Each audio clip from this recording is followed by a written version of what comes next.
The sound of glass shattering against the wall made her jump. Sarah stood frozen in the doorway of her childhood home, watching her father's face turn red with anger. His words cut through her like a knife. "You will marry him in your sister's place and that's final," he shouted, slamming his fist on the table. "Jennifer ran away with that worthless boyfriend of hers last night. The wedding is in 3 days. Do you know what will happen if we cancel? Your mother and I will lose everything." Sarah couldn't believe what she was hearing. Her sister Jennifer had been engaged to David Wilson, one of the richest men in the country. A blind billionaire who had never seen Jennifer's face but had fallen for her company and conversation during their arranged meetings. Their families had business ties going back decades, and this marriage would save her parents from bankruptcy. "But father, he thinks he's marrying Jennifer. This is crazy. It's wrong," Sarah protested, her voice shaking. Her mother, who had been quietly crying in the corner, finally spoke up. "David has never seen Jennifer. He's been blind since birth. He knows her by her voice, by her presence. You two sound similar enough. You can do this, Sarah. You must do this."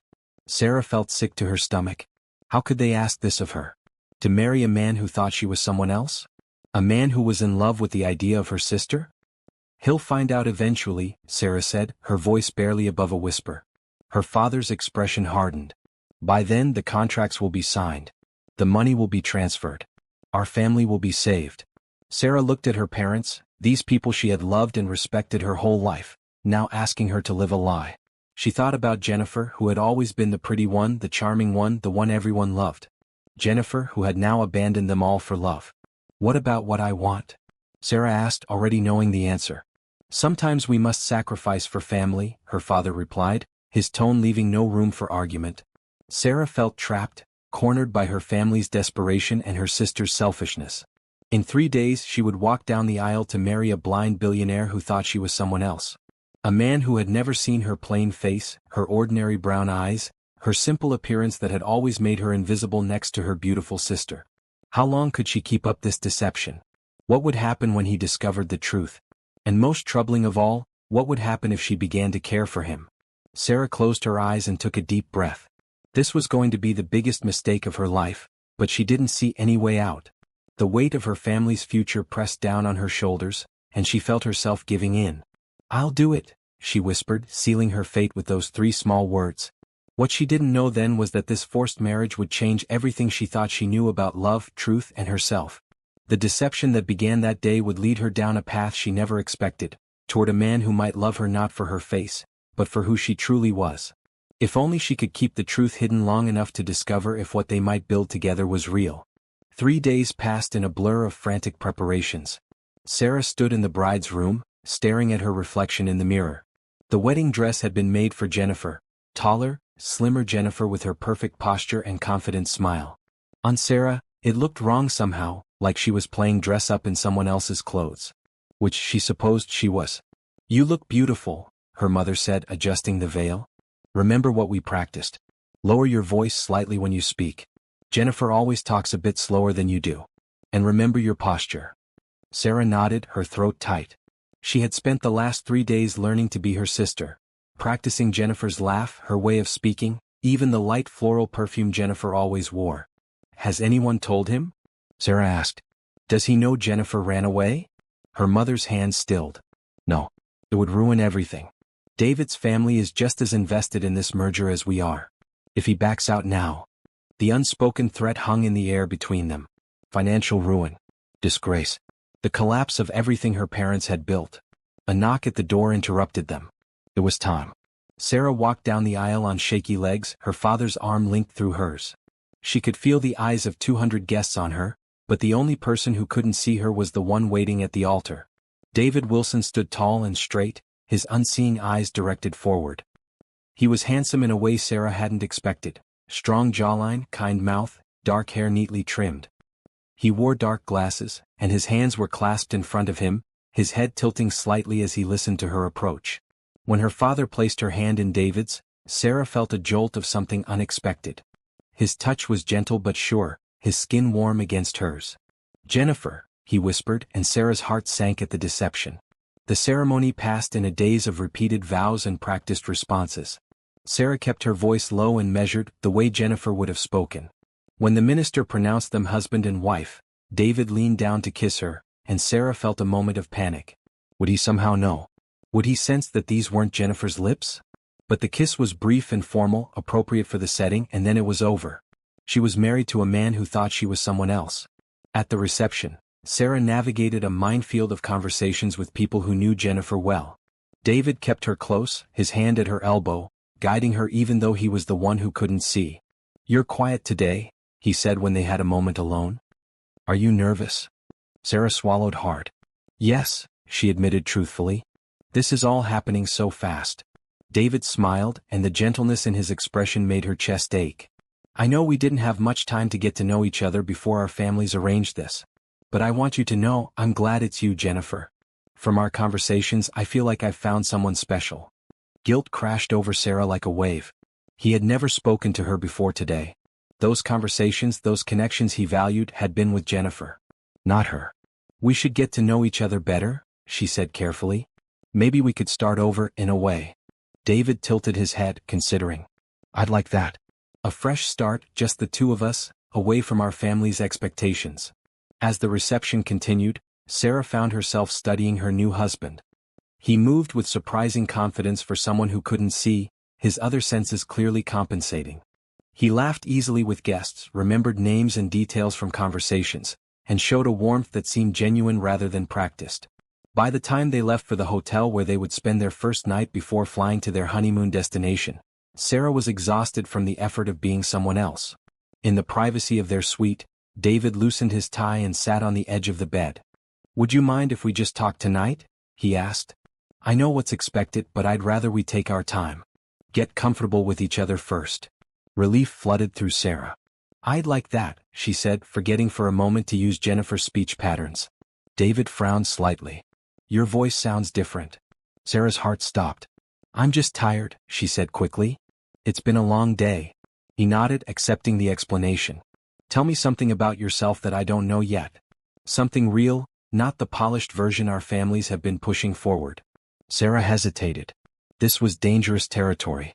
But maybe, just maybe, she could start being honest about small things even if the big lie remained.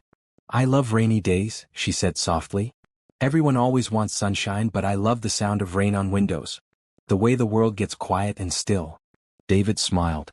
"I didn't know that about you. I love rain too. The way it changes the smells in the air makes everything sharper somehow." He paused. "See? We're learning new things already." As they talked into the night, Sarah felt the strangest sensation. For the first time, someone was actually listening to her, not looking past her to find Jennifer, not comparing her unfavorably to her sister. In David's darkness, she was finally being seen. But the guilt remained, a heavy stone in her stomach.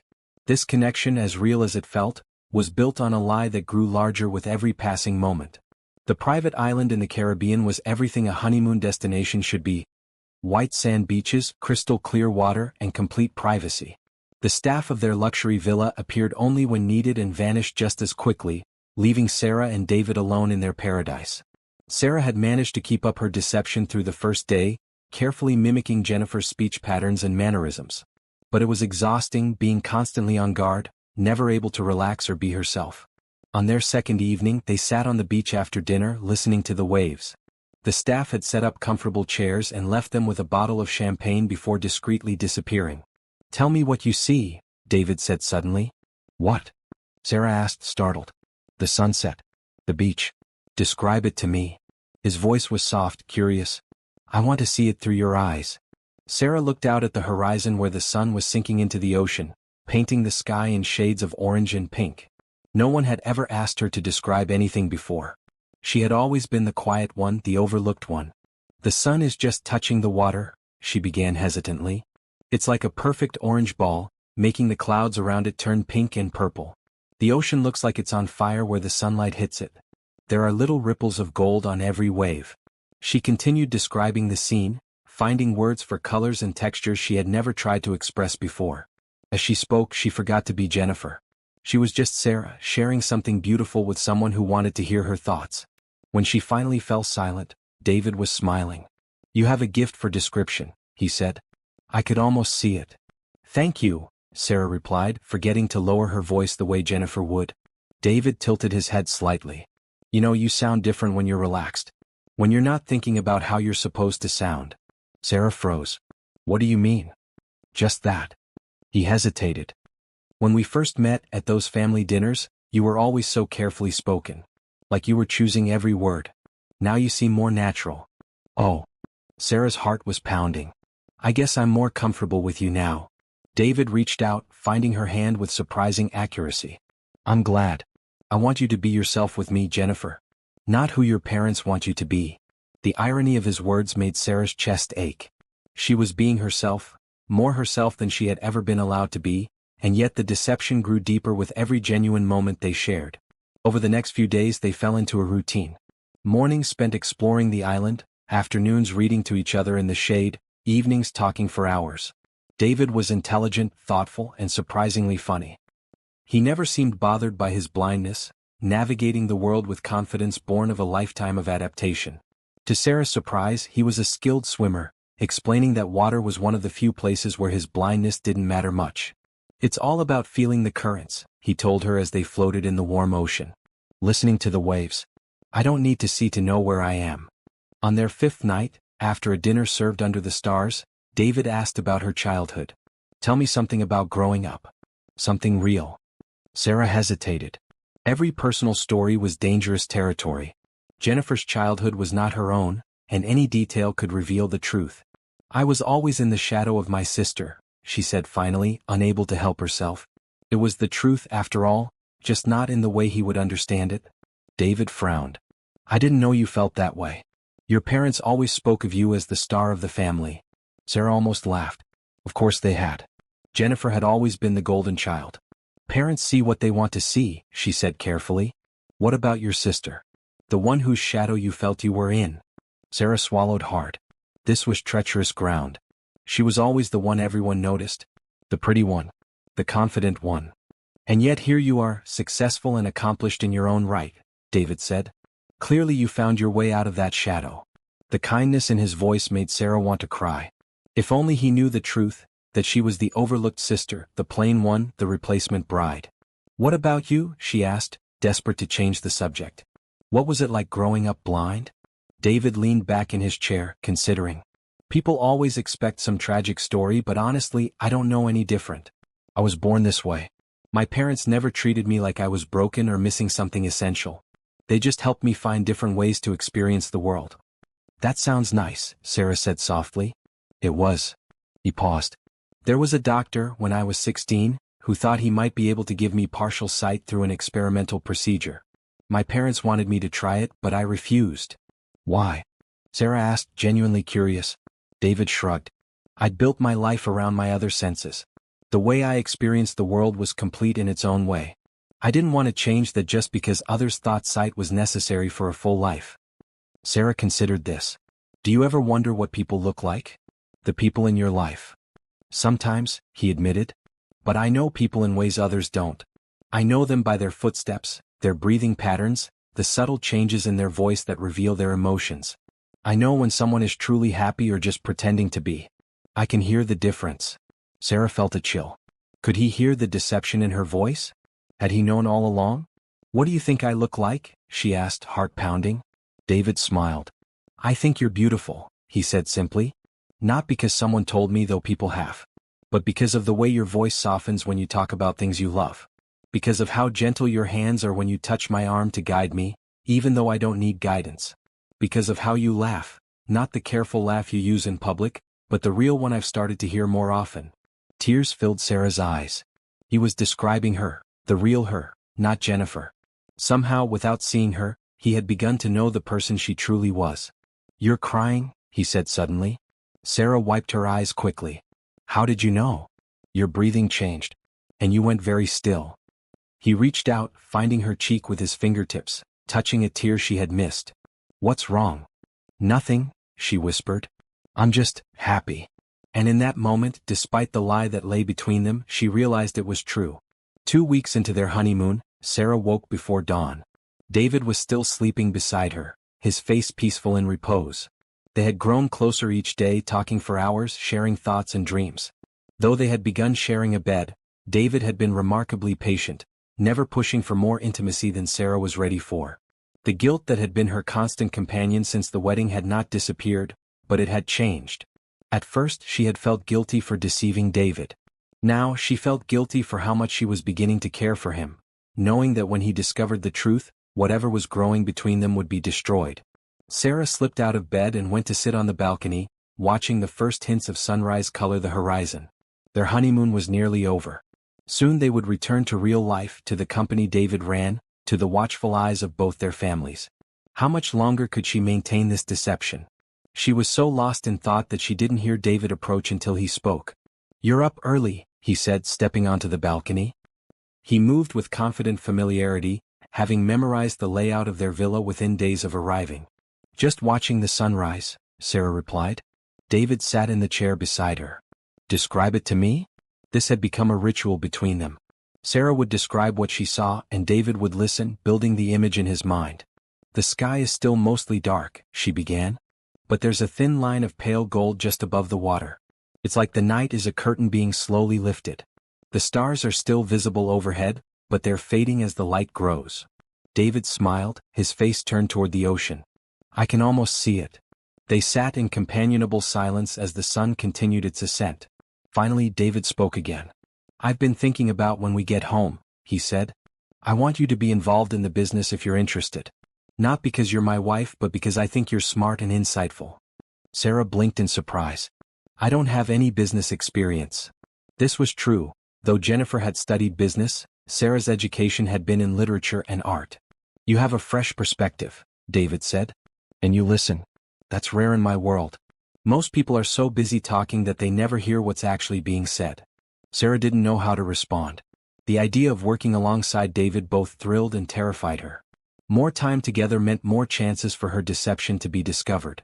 "You don't have to decide now," David added. "Just think about it." "I will," Sarah promised. Later that day as they walked along the beach, David asked about her family again. These questions always made Sarah nervous, forcing her to carefully navigate between truth and lies. "Do you miss them?" he asked. "Not really," Sarah admitted honestly. "Things have always been complicated with my parents." "Because of the pressure they put on you?" Sarah nodded, then remembered he couldn't see the gesture. "Yes. They had very specific expectations." "Like marrying me?" There was a hint of something in his voice, uncertainty perhaps.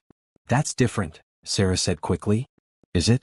Our families arranged this marriage for business reasons. That's hardly a romantic beginning." Sarah stopped walking, turning to face him even though he couldn't see her expression. "Do you regret it? Marrying me?" David was quiet for a long moment. "No," he finally said. "Whatever brought us together, I'm grateful for it. These past weeks with you have been. I've never felt so connected to someone before." The honesty in his voice made Sarah's chest ache. "I feel the same way," she whispered, and it was the complete truth. David reached for her hand, finding it unerringly. "When we get home, things will be different. More complicated. But I want you to know that what's happening between us, this connection, it matters to me. More than business, more than our family's expectations." Sarah stepped closer to him, resting her head against his chest. He wrapped his arms around her, holding her in the warm sunlight as the waves lapped at their feet. In that moment Sarah made a decision. She would tell him the truth when they returned home. Whatever the consequences, she couldn't build a life with him based on a lie. He deserved better. They both did. What she didn't know was that events were already in motion that would force the truth into the open sooner than she planned. On their last night on the island, they had dinner on the beach under the stars. The staff had outdone themselves, creating a magical setting with soft lighting and music. "I have something for you," David said after they finished eating. He reached into his pocket and pulled out a small box.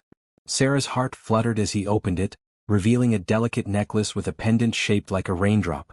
"For the woman who loves rainy days," he explained with a smile. "So you can carry a piece of what you love with you even on sunny days." Tears filled Sarah's eyes. It was the most thoughtful gift she had ever received. One meant specifically for her, not for Jennifer. "It's beautiful," she whispered. "Thank you." David stood and came around behind her chair. With surprising dexterity, he fastened the necklace around her neck, his fingers gentle against her skin. "Perfect," he said, his hands resting lightly on her shoulders. Sarah reached up to touch his hand. "David, when we get home, there's something I need to tell you." "That sounds serious," he said, returning to his seat. It is, she admitted. But not tonight. Tonight, I just want to be here with you. David nodded, respecting her wish to postpone the conversation. Then let's make the most of our last night in paradise. They walked along the beach afterward, talking about small things, both aware that something important hung between them, waiting to be addressed. When they returned to their villa, Sarah felt a new tension in the air. Standing in the moonlight filtering through the windows, David pulled her gently into his arms. Whatever you need to tell me, he said softly, know that these weeks with you have been the most real thing I've ever experienced. Sarah closed her eyes, memorizing the moment, knowing it might be their last before everything changed. When David kissed her, she kissed him back with all the emotion she'd been holding inside. The fear, the guilt, but most of all, the love that had grown despite everything. For tonight, she would allow herself this happiness. Tomorrow would come soon enough, bringing with it the truth and whatever consequences followed. The Wilson family estate sprawled across 30 acres of manicured grounds outside the city. As their car approached the massive stone house, Sarah felt her anxiety rising. Here, in David's family home, the chances of her deception being discovered multiplied. Staff who had known Jennifer, family friends, photographs she might not be aware of, any could expose the truth before she had a chance to tell David herself. Nervous? David asked, sensing her tension. A little, Sarah admitted.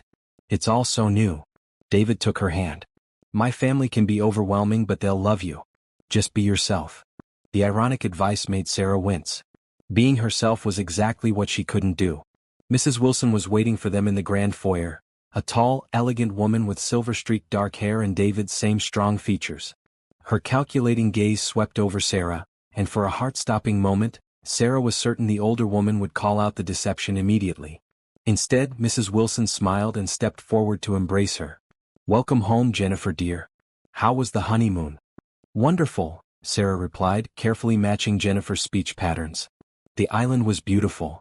David looks happy, Mrs. Wilson observed, turning to embrace her son.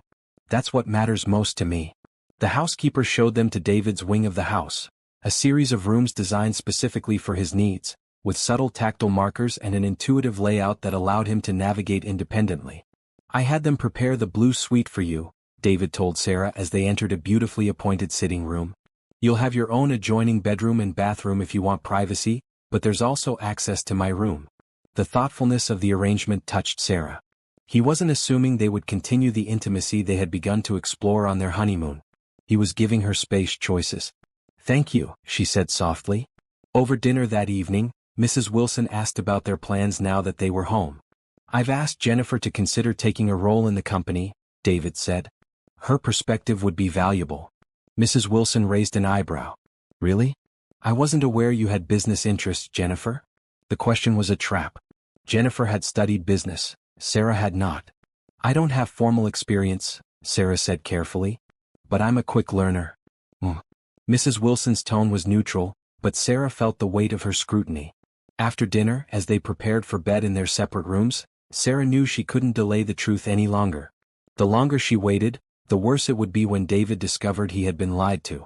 She knocked softly on the door connecting their rooms. Come in, David called. He was sitting in an armchair by the window, already changed into pajama pants and a t-shirt. He turned his head toward the sound of the door opening. David, Sarah began, her voice trembling slightly. I need to tell you something important. Before she could continue, there was a sharp knock at the main door to his suite. David? It was his mother's voice. May I come in? It's urgent. David frowned. Can it wait, Mother? We were just about to talk. I'm afraid not, Mrs. Wilson replied, already opening the door. She stopped when she saw Sarah standing there in her nightgown. Oh, I'm sorry to interrupt, but this can't wait. David sighed. What is it? Mrs. Wilson stepped into the room, closing the door behind her. Her expression was grave. I've just had a very disturbing phone call from Thomas Baker. Sarah didn't recognize the name, but David clearly did. His posture stiffened. Jennifer's ex-boyfriend? What did he want? Mrs. Wilson's gaze shifted to Sarah, cold and assessing. He claims that the woman you married is not Jennifer Cooper, but her sister, Sarah. Apparently, the real Jennifer ran away with him the night before the wedding.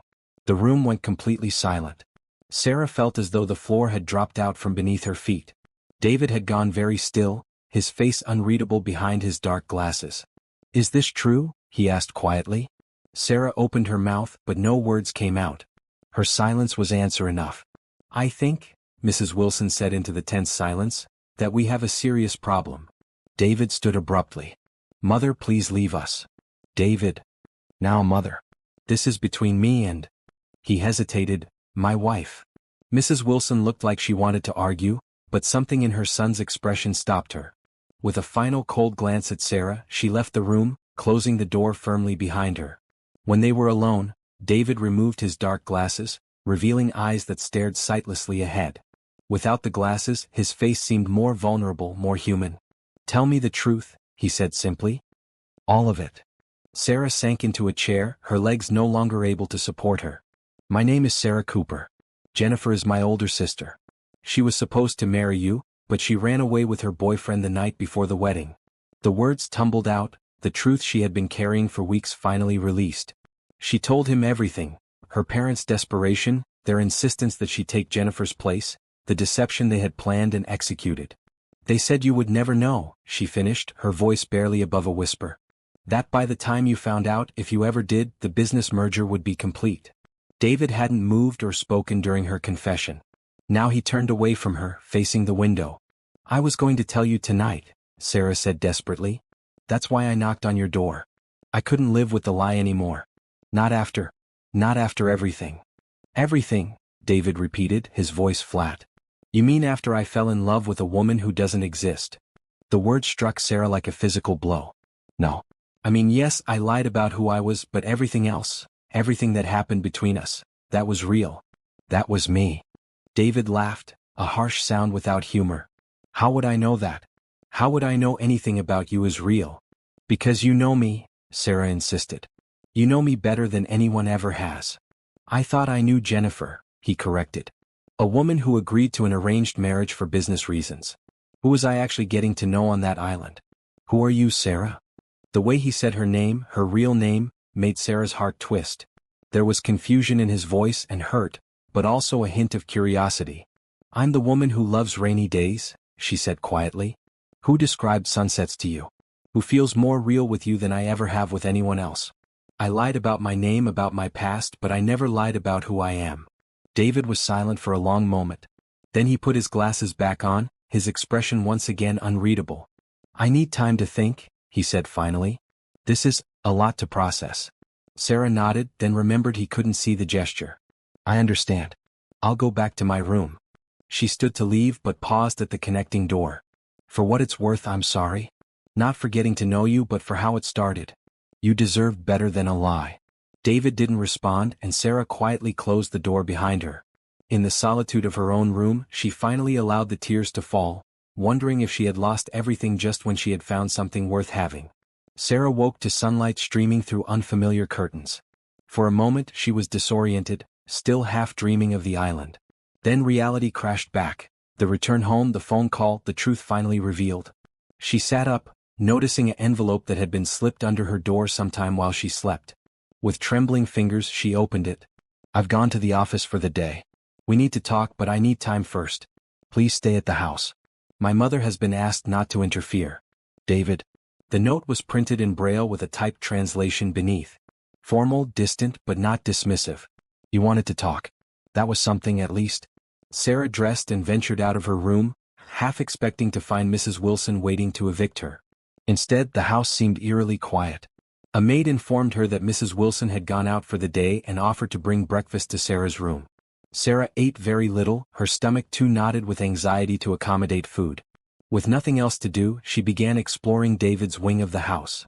She had been too nervous yesterday to notice details, but now she saw the careful planning in every room, the subtle textural differences in wallpaper that marked transitions, the consistent placement of furniture, the lack of unnecessary obstacles. In what appeared to be a study, she found bookshelves filled with Braille volumes alongside conventional books. A computer on the desk had a Braille keyboard and what looked like specialized software. This was David's private domain, a place adapted specifically for his needs. Sarah was about to leave when a framed photograph on the wall caught her eye. It showed a younger David, perhaps in his early 20s, with his arm around a laughing young woman. They were standing on what looked like a college campus, both dressed in graduation gowns. "That's Rebecca, my sister," came a voice from the doorway. Sarah whirled around to find David standing there. She hadn't heard him return. "I'm sorry," she said quickly. "I shouldn't have been snooping." David stepped into the room. He had changed from the business suit he must have worn to the office into more casual clothes. Jeans and a sweater that made him look younger, more approachable. "It's all right," he said. "I came home early. I couldn't focus at work." An awkward silence fell between them, so different from the easy conversations they had shared on the island. "Your note said we should talk," Sarah said finally. David nodded. "I've been thinking about nothing else since last night." He moved to a chair and sat down, gesturing for Sarah to do the same. "I have questions." "I'll answer anything," Sarah promised, taking the seat across from him. "Why did you agree to it? To marrying a stranger under false pretenses?" Sarah considered the question carefully. "At first, because I felt I had no choice. My parents were desperate. Jennifer was gone. They made it clear that this marriage had to happen or they would lose everything." "And later? On the island? Why continue the deception then?" "I tried to tell you in my way," Sarah said. "When I talked about being in my sister's shadow. That was the truth. I've spent my whole life being compared to Jennifer and found wanting. She was always the special one, the beautiful one, the successful one. But you could have told me outright. At any time." Sarah nodded. "I know. I should have. But I was afraid." She paused. "And then I started to care about you and I was even more afraid.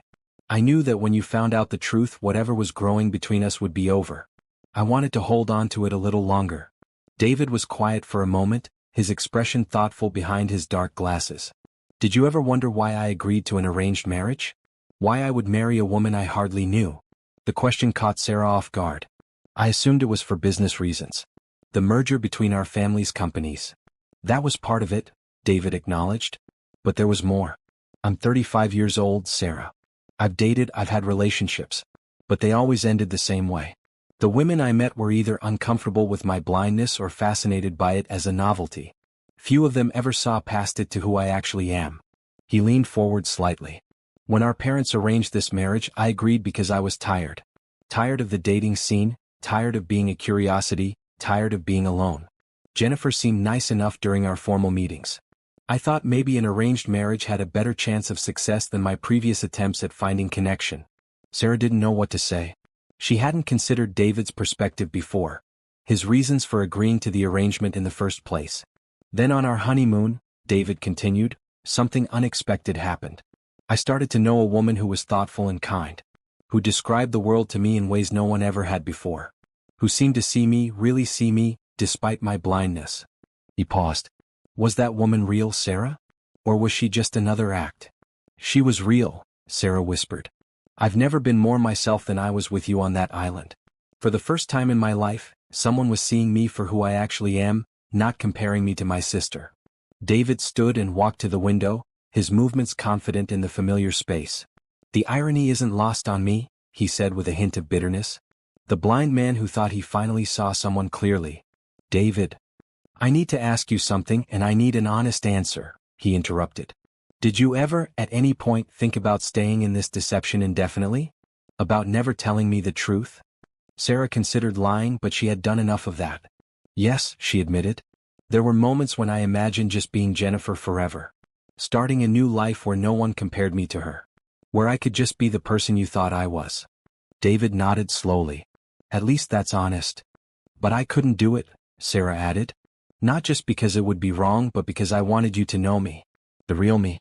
That's why I was going to tell you last night." David turned back toward her. "I believe you about that part, at least. The timing of your mother-in-law's dramatic entrance was too perfect to be planned." A glimmer of hope sparked in Sarah's chest. "So what happens now?" "I don't know," David admitted. "Legally, our marriage is probably invalid since it was entered under false pretenses. The business merger is in jeopardy. My mother is furious. Your parents are probably panicking. I don't care about any of that," Sarah said. "I only care about what this means for us." David removed his dark glasses again, rubbing the bridge of his nose tiredly. "That's the question, isn't it? Is there an us at all? Or was everything built on a lie?" "Not everything," Sarah insisted. "The way we connected, the things we shared, those were real." "Perhaps," David conceded. "But trust has been broken. That's not easily repaired." Sarah felt tears threatening again. "I understand if you can't forgive me. I'll go if that's what you want. Is that what you want? David asked. No, Sarah answered without hesitation. What I want is impossible. I want to go back to that island where we were just two people getting to know each other, where there were no lies between us. David was quiet for a long moment. We can't go back, he finally said. But perhaps we can start over. He extended his hand in her direction. Hello. I'm David Wilson. Sarah stared at his outstretched hand, hardly daring to hope. Slowly she reached out and took it. Sarah Cooper, she said, her voice shaking slightly. It's nice to meet you. David's lips curved in the hint of a smile. Sarah Cooper, he repeated as if testing the name. Tell me something about yourself, Sarah. Something true. The days that followed were strange and tentative. David went to work each day, returning in the evenings to have dinner with Sarah. They talked carefully, like new acquaintances, learning details about each other that the deception had obscured. Sarah told him about her studies in literature and art, so different from Jennifer's business background. She shared stories of her childhood, always being one step behind her sister, never quite measuring up to her parents' expectations. I wanted to be a teacher, she confessed one evening as they sat in his study. But my parents thought it wasn't prestigious enough. Jennifer was going to take over the family business someday. I was just extra.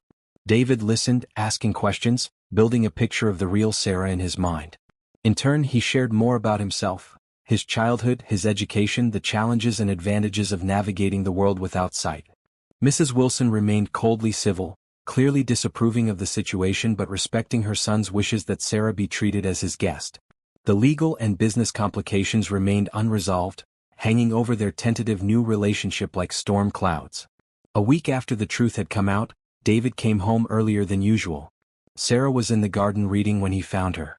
I had an interesting phone call today, he said without preamble. Sarah closed her book. Oh. From your sister. Sarah's heart jumped. Jennifer called you? David sat on the bench beside her. Apparently, she heard about the situation from your parents. She wanted to apologize for running away and causing all this trouble. That's surprising, Sarah said carefully. Jennifer had never been one to admit fault. She also mentioned something interesting, David continued. She said that your parents are the ones who reached out to Thomas Baker, telling him to call my mother with the truth. They were upset that you weren't pushing forward with the business merger quickly enough. Sarah felt sick. They wanted to force your hand. Make you angry enough to either divorce me or pressure me to complete the merger before that happened. That was my interpretation as well, David agreed. Your parents seem quite determined to secure their financial interests, one way or another. I'm sorry, Sarah said. I should have known they wouldn't just let things be.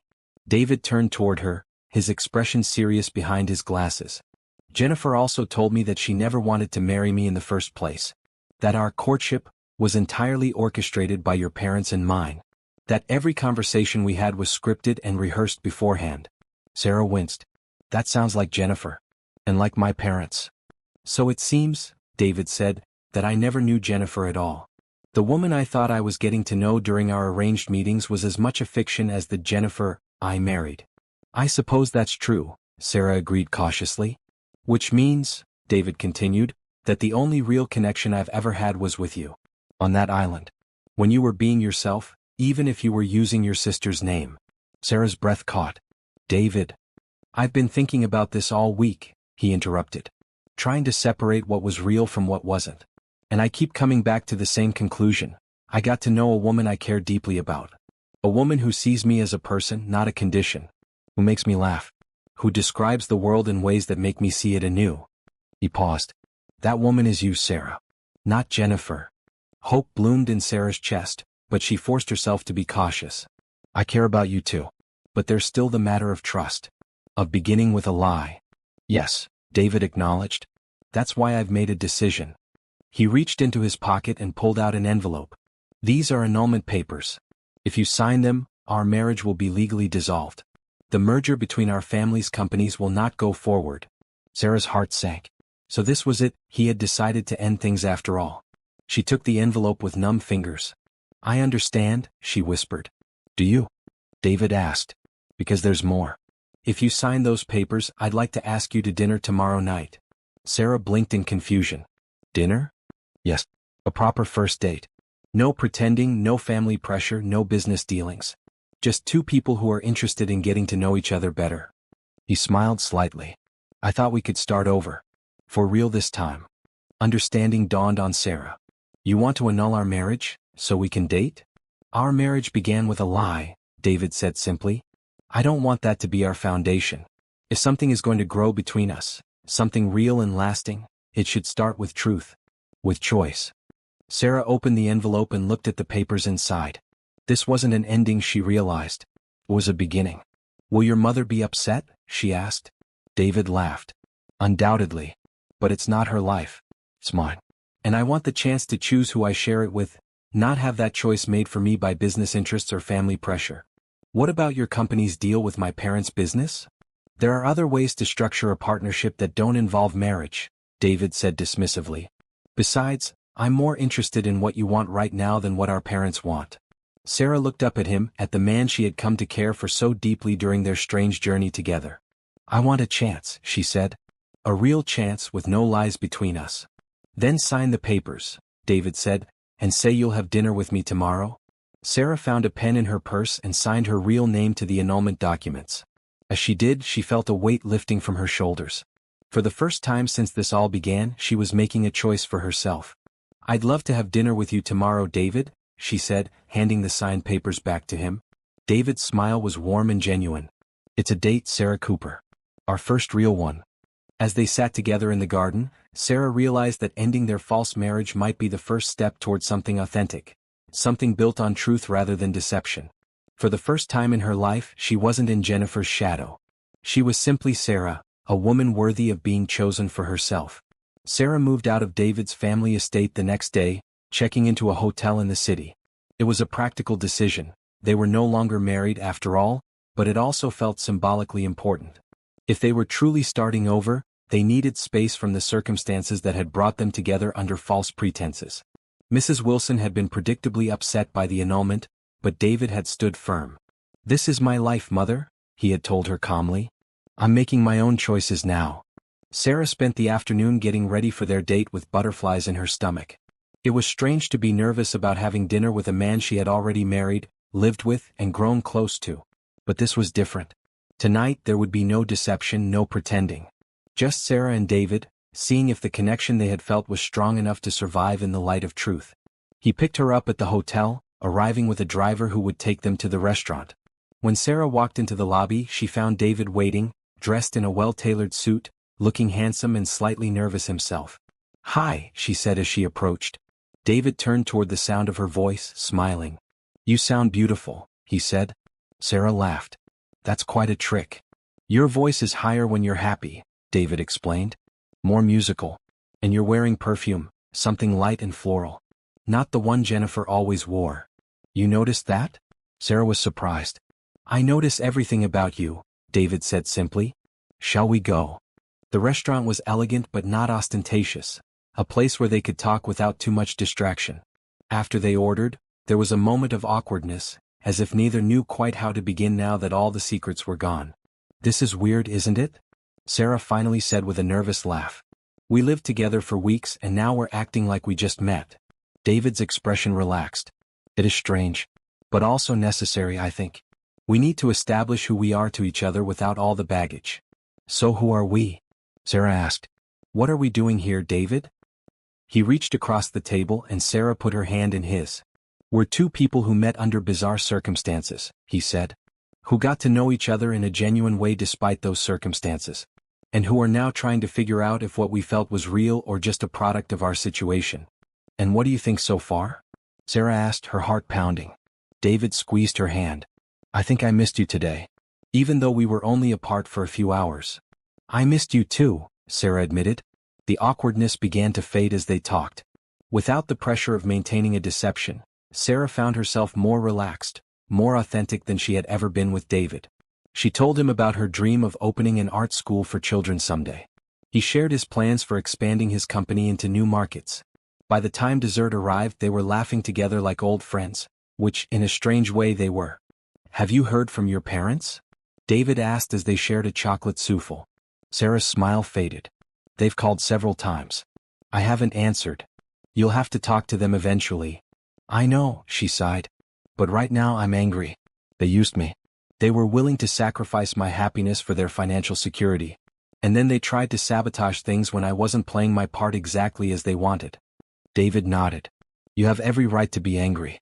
Just don't let that anger define your future. What about your mother? Sarah asked. Is she still furious about the annulment? She'll get over it, David said dismissively. She's more concerned about the business implications than anything else. But I've made it clear that my personal life and my business decisions are separate matters now. After dinner, they walked through a nearby park, Sarah describing the night blooming flowers and the way the moonlight reflected off the small lake. It reminded her of their evenings on the island, but with an important difference. Now there were no secrets between them. I have a confession, David said as they sat on a bench overlooking the water. Sarah tensed. What is it? Remember that experimental procedure I told you about? The one my parents wanted me to try when I was 16 that might have restored some vision? Yes, Sarah said. You said you refused. I did. But there's a new version of it now. My doctors brought it up last year before I met you, or Jennifer rather. The success rate is much higher, though it's still not guaranteed. Sarah turned to look at him. Are you considering it? David was quiet for a moment. I've always defined myself by my blindness in some ways. It's part of who I am, how I experience the world. But lately I've been thinking about what it might be like to see. To see colors, shapes, faces. Your face, he added softly. I know what you feel like, what you sound like. But I don't know what you look like. Sarah's heart raced. Would you want to? See me, I mean. Yes, David admitted. But it's a big decision. The procedure has risks. And even if it works, my vision wouldn't be perfect. More like seeing through a fog, they say. Plus, I'd have to learn how to process visual information after a lifetime of blindness. When would you do it? Sarah asked. I have a consultation next week. If I decide to go forward, the procedure would be scheduled for about a month from now. Sarah took his hand. Whatever you decide, I'll support you. But David, you should know, I fell for you exactly as you are. Your blindness doesn't define you to me, but it's part of who you are. I don't need you to see me to know that what we have is real. David smiled, lifting her hand to his lips. Thank you for that. It means more than you know. When they returned to her hotel, David walked her to the lobby. I had a wonderful time tonight, he said. Our first real date. The first of many, I hope, Sarah replied. Definitely, David agreed. But we should take things slowly. Get to know each other properly this time. Sarah nodded, then remembered he couldn't see the gesture. I'd like that. David leaned in and kissed her cheek. Good night, Sarah Cooper. The real one. As she watched him leave, Sarah touched her cheek where his lips had been. It felt like the beginning of something authentic. Something that, unlike their marriage, had the potential to last. Over the next few weeks, Sarah and David fell into a new routine. They had dinner together most evenings, sometimes at restaurants, sometimes at David's house, occasionally at Sarah's new apartment. She had found a small place in the city and a job teaching art at a community center. Both small steps toward independence. They were careful with each other, building trust slowly. There were no more lies between them, but also none of the physical intimacy they had begun to explore during their honeymoon. They were dating in the traditional sense, getting to know each other, sharing experiences, creating memories untainted by deception. Sarah had finally spoken to her parents, a tense conversation that had ended with her making it clear that she was making her own choices now. They had been upset about the annulment and what it meant for their business prospects, but Sarah refused to let them manipulate her any longer. I'm not a pawn for you to sacrifice, she had told them firmly. If you want a relationship with me, it has to be on different terms. David, meanwhile, had his consultation about the eye procedure. The doctors were cautiously optimistic, though they emphasized that the results would not be perfect vision, and there was a significant adjustment period. I've decided to do it, he told Sarah one evening as they walked along the riverfront. The surgery is scheduled for next month. Sarah squeezed his hand. Are you nervous? Terrified, he admitted. I've never seen anything, Sarah. I don't know what it will be like to suddenly have visual input after 35 years of darkness. The doctor said it would be limited, right? Not full vision. David nodded. Yes. More like shadows and shapes at first, possibly some color eventually. They've warned me it will be disorienting and that my brain will need time to learn how to process visual information. Why did you decide to do it? Sarah asked curiously. You've always been so confident navigating without sight. David was quiet for a moment, considering his answer. Partly curiosity, he finally said. I've heard people describe the world my whole life. I'd like to experience some version of it for myself, even if it's imperfect." He paused. "And partly because of you." "Me?" Sarah was surprised. "David, I never wanted you to change." "I know that," he assured her.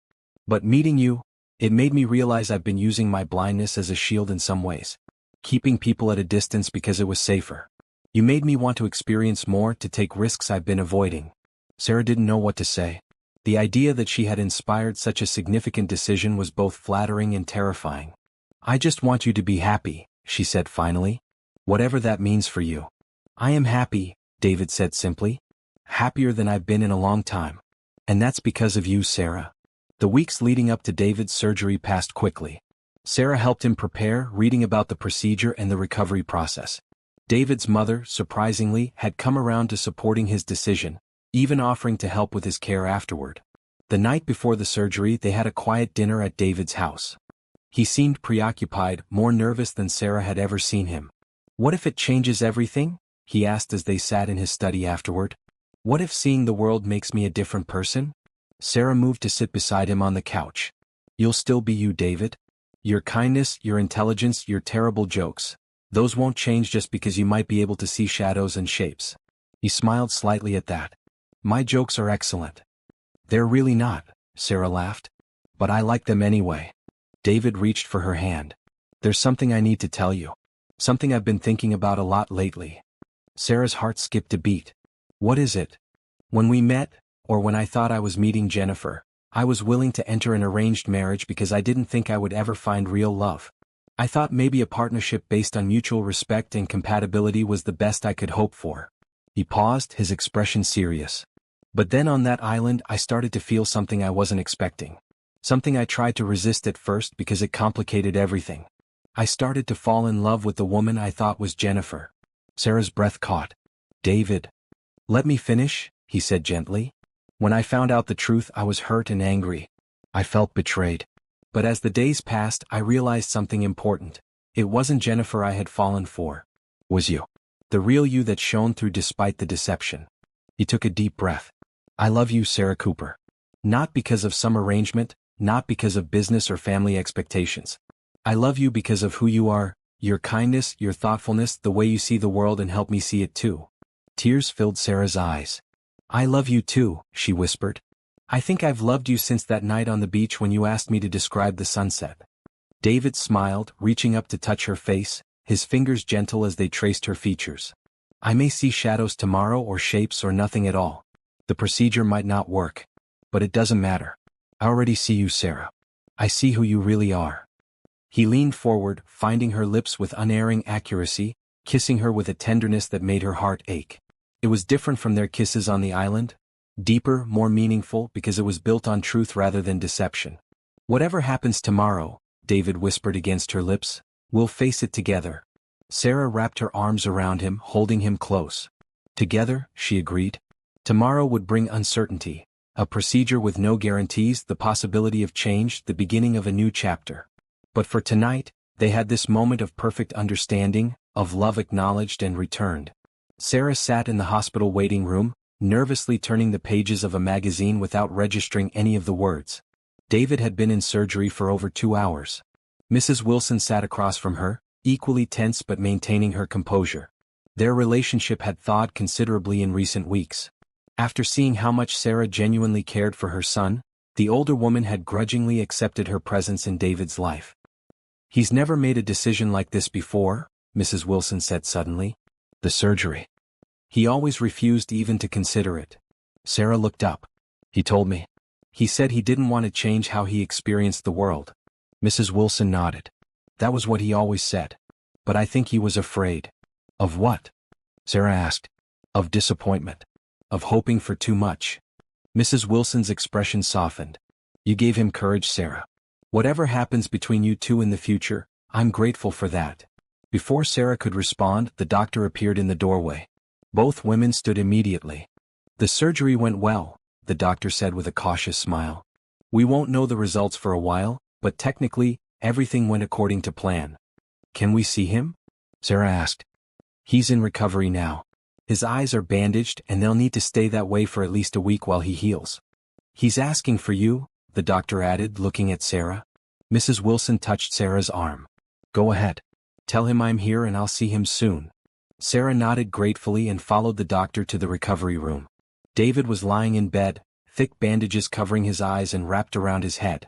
He looked pale but alert. David, Sarah said softly, moving to his side. It's me. His hand reached out and she took it immediately.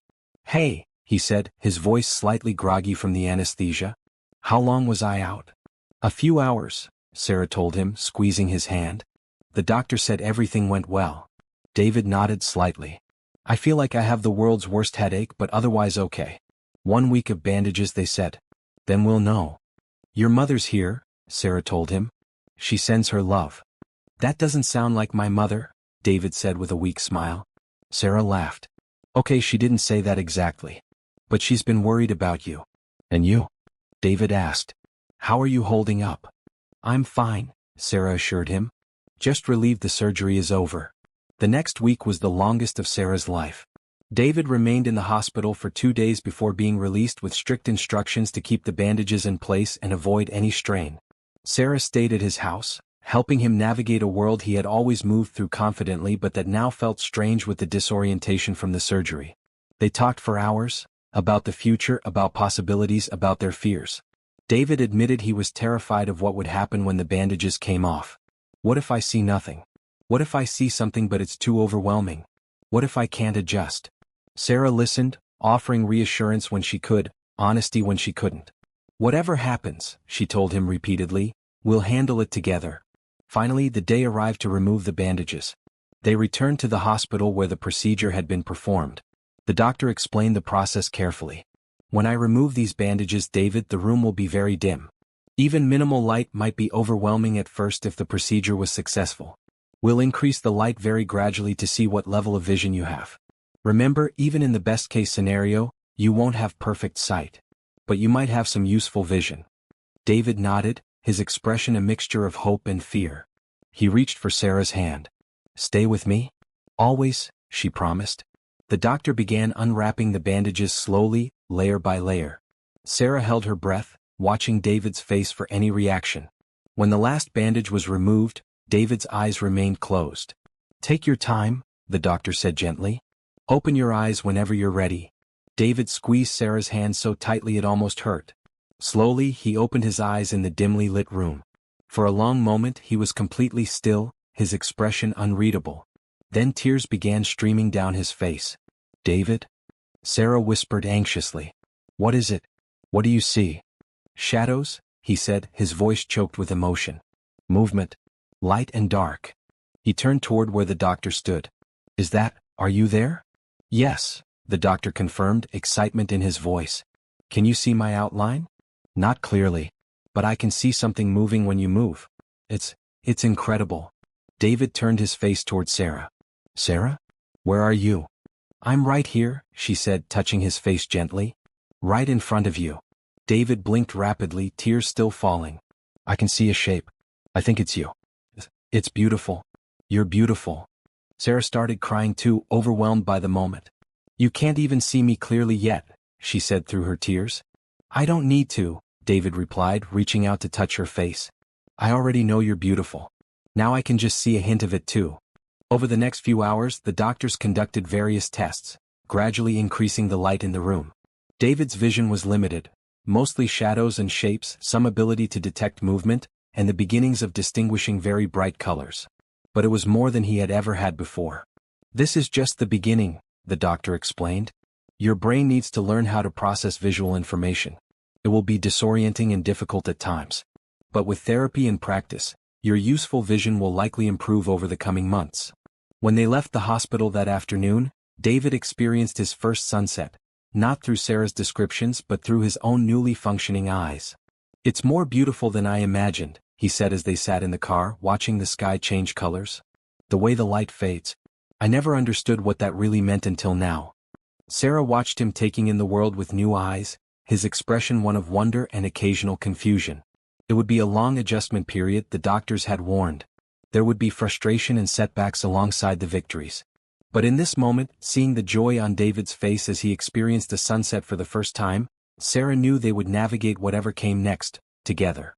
6 months later, David and Sarah stood on the beach of a familiar private island in the Caribbean. His vision had improved significantly with therapy and practice, though it remained limited, mostly shapes and movement, some colors and good lighting. But it was enough to fundamentally change how he experienced the world. "This is where it all began," Sarah said, looking out at the ocean. "Where we got to know each other despite everything." David smiled, taking her hand. "It seems fitting to come back here now." They walked along the shoreline as the sun began to set, painting the sky in colors David could now partially perceive. "I have something to ask you," he said, stopping and turning to face her. Sarah's heart skipped a beat. "What is it?" David reached into his pocket and pulled out a small box. He opened it to reveal a delicate ring with a raindrop-shaped diamond, a callback to the raindrop necklace he had given her during their first stay on the island.